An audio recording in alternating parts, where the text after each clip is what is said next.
In this example, we have an amorphous silicon film on germanium. At first glance, we know that the film is reasonably thick, at least a few hundred nanometers or so, due to the number of oscillations in the transparent region. We also see that the film is opaque below about 600 nanometers because the oscillations dampen and disappear completely. We're going to build this model from scratch. To do so, go to the Model panel, click Open. From the Basic folder, choose blank.mod. This opens an empty model where we can enter each material layer by layer. We know that the substrate is germanium. I can click None. From the semiconductor folder, search for germanium. With the substrate entered, we can add our film using the layer command Add.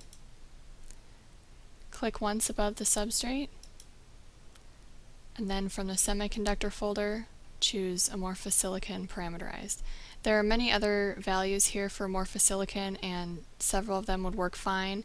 Amorphous silicon parameterized is a very general material file that you can choose.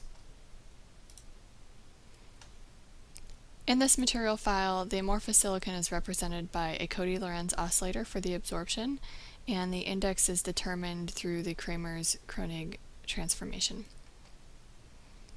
I'm going to enter in a starting thickness value. I'm just going to guess 100 nanometers.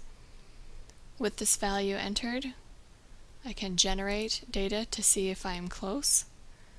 I notice that the number of oscillations in the model generated data are far fewer than the experimental data, so I need to increase my film thickness.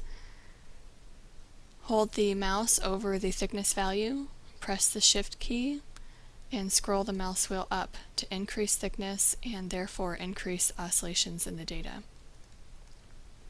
And I'm going to do this until the curves closely match the experimental data. This occurs somewhere near 900 nanometers. Now that I have a close thickness and close optical constants for the amorphous silicon layer, I can turn on all my fit parameters, right-click on the thickness, and then we can right-click on the oscillator parameters. In this case, I want to fit for all of them, so I can simply choose Fit All. For many amorphous silicon samples, this is going to be fine to fit all of the Cody-Lorenz oscillator parameters.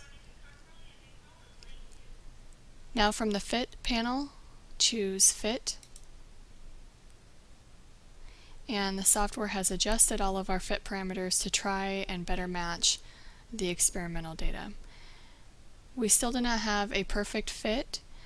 One thing that we know is that amorphous silicon will usually oxidize, so we're probably missing the surface layer in our model.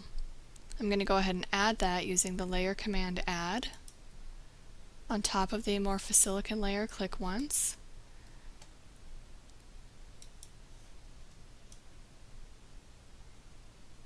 And again, from the semiconductor folder, you can choose native oxide. This is ntve_jaw.mat.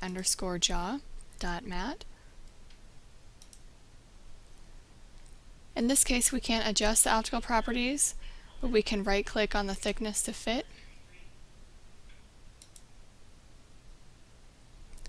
Now we have an almost perfect match to each angle of our experimental data. The native oxide thickness is typical for these materials, about 2 nanometers.